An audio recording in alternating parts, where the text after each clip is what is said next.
Hey there, and welcome to today's video.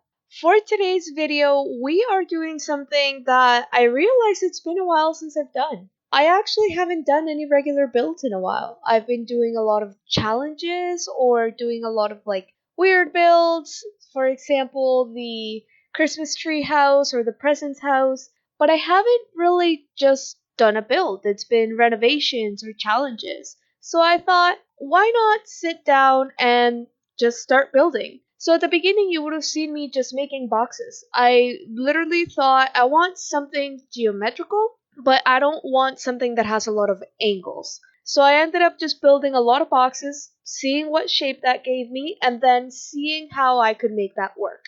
So it was a lot of fiddling around. Maybe one box was too big, maybe the other box was too small. So I just played around with it a little bit, and then after that, I decided to go for the colors.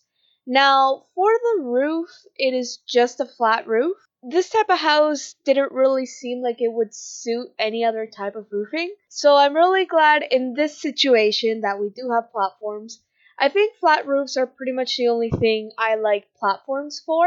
I'm not one to build a lot with sunken rooms or elevated rooms. I do see the appeal and I do see some situations where I might use it, but I don't tend to build big houses where you could really use platforms to the best of their abilities, basically. As for the color scheme, I was deciding what color to go with, and I ended up finding this green, and I decided to just roll with it. I tend to do a lot of muted colors, at least for the outside, a lot of grays, or if it's not gray, it's a lot of bricks. And I don't really think I've done this color before, so I thought, why don't we have a green color scheme going on? We are in Oasis Springs after all, and this is actually the lot called Dusty Turf. So you'll see that name up on the left during the whole build. I don't really change the names of builds until I'm actually done the house. I just don't really ever know what to call them. I think this one I just ended up calling it Sandy Turf instead. But since we are in Oasis Springs and it is a desert world, I decided to go for browns and greens. It is a bit counterintuitive. Being a desert, you don't really want to put more brown. I thought it actually looked really good.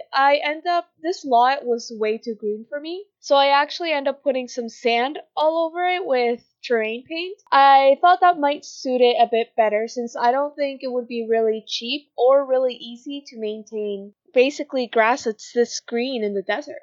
I could be wrong, I've never actually lived in the desert. So after doing the outside, it was a matter of bringing the outside in. I really wanted to bring that same green all throughout the house.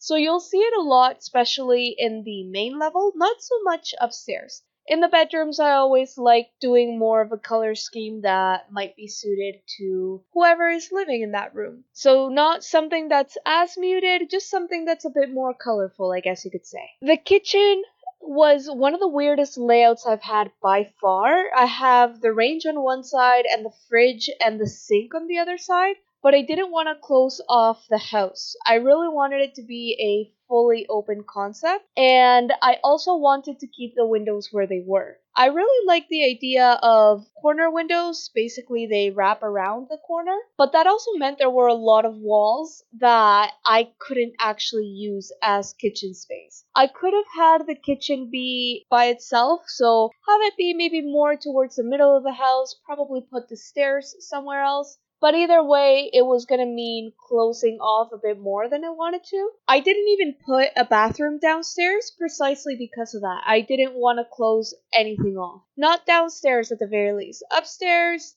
well, that's always a different story. You kind of need to close off your rooms at the end of the day. So downstairs, there was actually more of a formal living room. I could have put a TV there, but I had already set aside an area upstairs for that. So I decided to let it be more of a formal living room. So there's bookshelves, there's sitting areas, there's even a fireplace. I'm not really sure if a lot of people would turn it on. I know that nights can get cold in the desert, but I'm not really sure anybody would be turning that on anytime soon. Besides that, downstairs there's the areas you would expect. There's the kitchen, there's the dining room, there's the living room, but I also added a study area. I was very hesitant on adding a computer down there at first, and I actually end up just putting a laptop, which you can do all the same functions as you do in a computer, but there's not an actual computer since, yes, I know it's The Sims, it doesn't have much realism to it when it comes to certain things, but I just don't feel comfortable putting a computer in the middle of a room where realistically you could not have any cable management going on through there. So it ended up being just a small laptop, but this is a house where I was envisioning parents and a kid or two, so in that sense it doesn't really need much else except the laptop. Upstairs, on the other hand, is where we have what I decided to call in the description an informal living room. So the informal living room is basically just where the TV is. Now this was the area where I actually wanted to add a computer, but the more I was looking at the layout of it, the less it made sense to actually have a computer up there, since even the living room that I put up there was quite tight. I was expecting there to be a bit more space between the couch and the stairs, but there was still enough space for your Sims to just walk around there, so it didn't really seem like it was going to be a big deal, and it actually doesn't look as tight as I was thinking it was going to be when I was furnishing it. As for the bathrooms, I'll sometimes cut them out, but this time I left it in just because I remembered there was a comment I wanted to make about the master bathroom.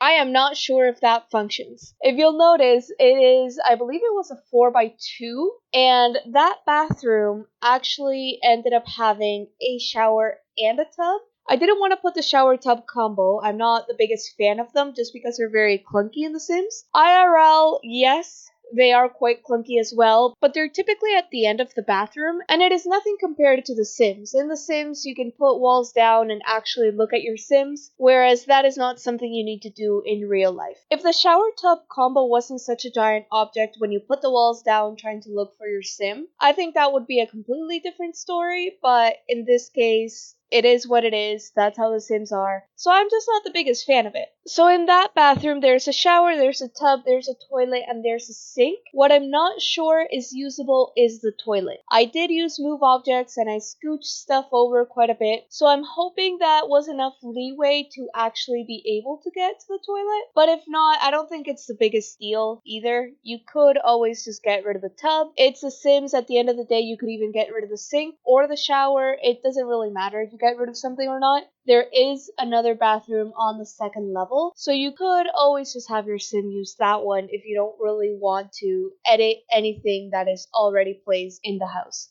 Now, I did add a bit of a backyard, though I guess in this case it's more of a side yard. I was going to do just a regular square or rectangular pool, and I actually thought it's very rare that I actually do triangular pools. So, hey, why don't we put a triangle in this house? But anyways, we are getting close to the end of the video, so I just wanted to say thank you so much for watching. I hope you enjoyed it. It's been a while since even you guys have seen one of my regular builds. So what do you think about this one? Do you want to see more regular builds? Do you want to see more challenges? I'm really up for anything. I just like building in The Sims, so if you have any suggestions, go at it.